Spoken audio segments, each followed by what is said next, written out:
महापुरुषों प्यार से कहिए धन निरंकार जी। समय के सतगुरु, समय के मुर्शद सतगुरु माता सुदीक्षा सविंदर हरदेव जी महाराज ने जोधपुर राजस्थान 19 दिसंबर 2018 को अपनी वाणी में फरमाया कि सत्संगत जी प्यार से कहना धन निरंकार जी। सत्संगत जी, आज जोधपुर में आकर आप सबके दर्शन करके बहुत ही खुशी मिली है। आज के सत्संग में भी सभी महात्मा एक ही बात पर जोर दे रहे थे कि आत्मा अविनाशी परमपिता परमात्मा की अंश है और हम इस अविनाशी परमात्मा को प्राप्त कर सकते हैं। जिस तरह मीराबाई जी का भी जिक्र हो रहा था कि बचपन से वो अपने हाथ में भगवान श्री कृष्ण की मूर्ति रखती ही थी, पर जब गुरु रविदास जी का सतगुरु रूप में उनके जीवन में आना हुआ, उसके बाद उनकी अवस्था बदल गई। फिर वो कहा उठी कि राम रतन धन पायो।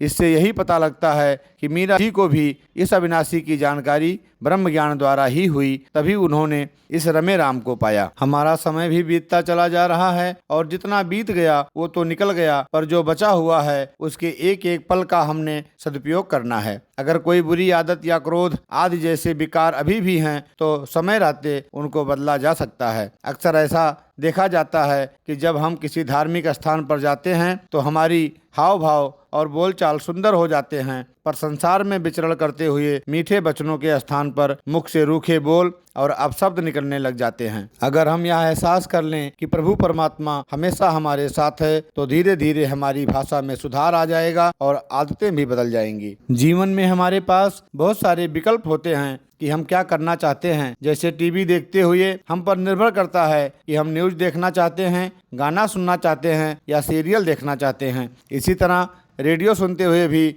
अपने चुनाव से हम स्टेशन लगा सकते हैं। ऐसे ही भोजन करते समय भी चुनाव हमारे विवेक और बुद्धि पर निर्भर करता है। ईश्वर ने हमें जो चेतनता दी है, एक ब्रह्मज्ञानी उसका उपयोग करके सकारात्मक सोच रखता है और परोपकार की दृष्टि से जीवन जीता है। उस छायादार वृक्ष के समान जो खुद तो धूप में खड़ा होता है, पर जो भी उसके नीचे आ जाए उसको छाया ही देता है। ऐसे ही चंदन के पेड़ पर अगर सांप भी लिपट जाए तो भी वह अपनी खुशबू नहीं छोड़ता। हम कबीर जी का भी उदाहरण सुनते हैं कि जब उनके पास एक जिज्ञासु आया और पूछने लगा कि हम प्रतिदिन सत्संग क्यों करते हैं, तो कबीर जी ने उसके सामने एक कील पर हथौड़ा मार देते और कुछ बोलते नहीं थे। वो अगले दिन फिर आता और वही प्रश्न पूछता तो उसी कील पर एक और हथौड़ा मार देते। कुछ दिनों बाद उस जिज्ञासु को ये बात समझ में आ गई कि जिस तरह कील को जमीन में पक्का करने के लिए बार बार हथौड़ा मारना जरूरी है, उसी प्रकार अच्छे संस्कारों और अच्छी आदतों को जीवन में ढालने के लिए सत्संग भी नित्य करना जरूरी है। सत्संग से ये गुण हमारे अवचेतन मन में बैठ जाते हैं। इसी प्रकार